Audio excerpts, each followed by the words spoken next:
Cameroon's International Film Festival, CAMIF, kicks off this week.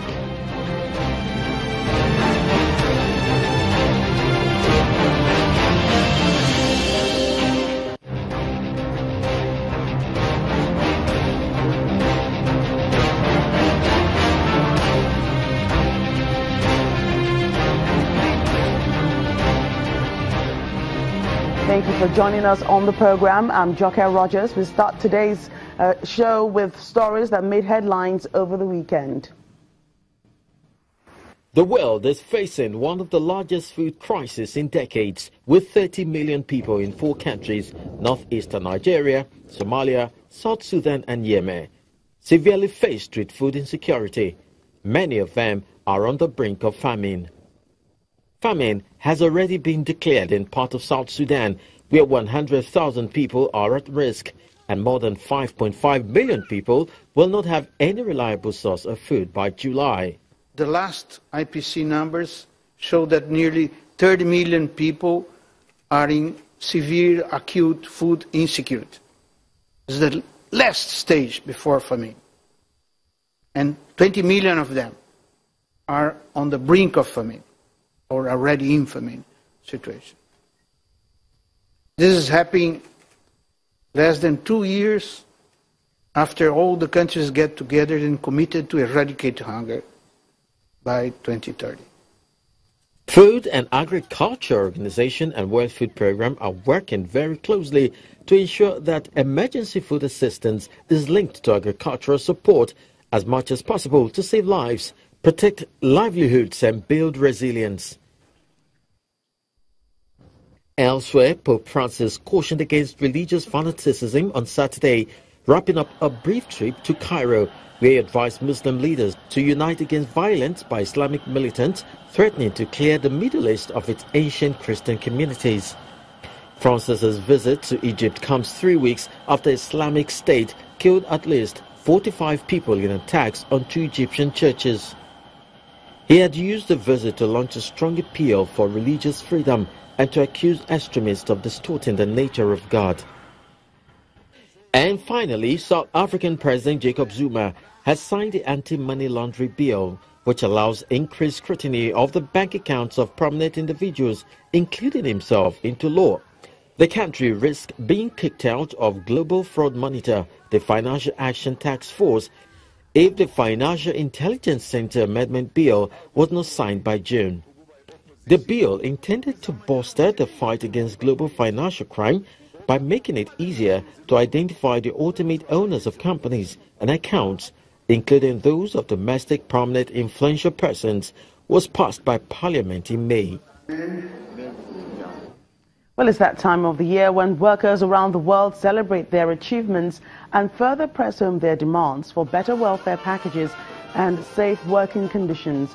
Here in Nigeria, it's a public holiday declared by the federal government to celebrate workers. In his message to felicitate with workers, the Minister of Interior, Lieutenant General Abdurrahman Dambazau, believes it's an opportunity for workers to reflect on their role as nation builders. For workers across the country turned out in their various states to mark the day. In Abuja, mild drama ensued with the Minister of Labour, Dr. Chris Ngige, as he began his address to the workers. He had barely begun to speak when the workers began chanting for him to stop.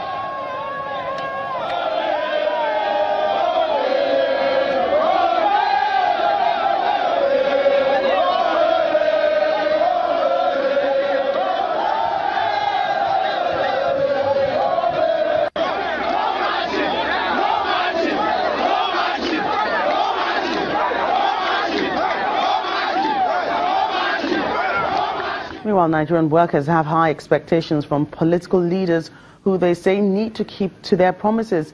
Labour unions are demanding that, aside from dialogue, the government must improve the wages in view of the harsh economic realities in the country. The usual solidarity sung by the Nigeria Labour Congress.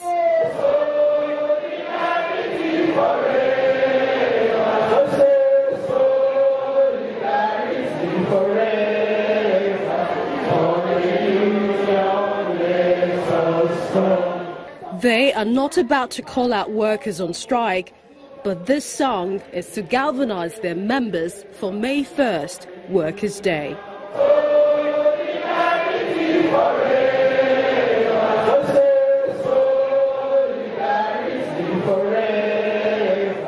Everywhere across the country, workers are ready for the celebrations marking the day.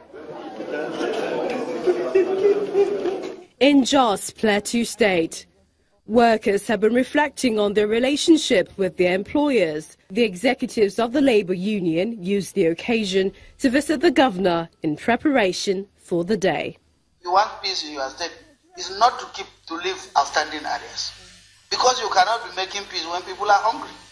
You have to make sure states that are still having outstanding areas of salary should ensure that first civil servants are paid their wages. Then you go on that roadmap of making peace where there are crises in the state.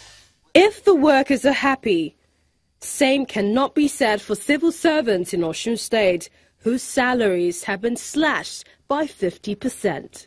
It has affected it a lot. We find it difficult to pay school fees. Our workers find it difficult to pay their house rent. They find it difficult even to get to their medical something, because you see, workers in Osun State are being held at 20 months half salaries, level 8 and above. In Enugu State, the complaint is not about non-payment of salaries, but that of improved welfare. They want the governor to review their present remuneration. Just shortly finished discussing with the Commissioner for Labour, and that issue came on front burner. So government is really arranging to ensure that workers' estates at Ibagwanike, at no distant time, the workers that actually own houses there will move into the place by providing things like infrastructure facilities like road networks, water and electricity. There seems to be an accord between the government and the workers, as the leadership of the Nigeria Labour Congress joined the government on a facility tour of some projects executed under Governor Rochas Okorocha. His chief of staff takes them round.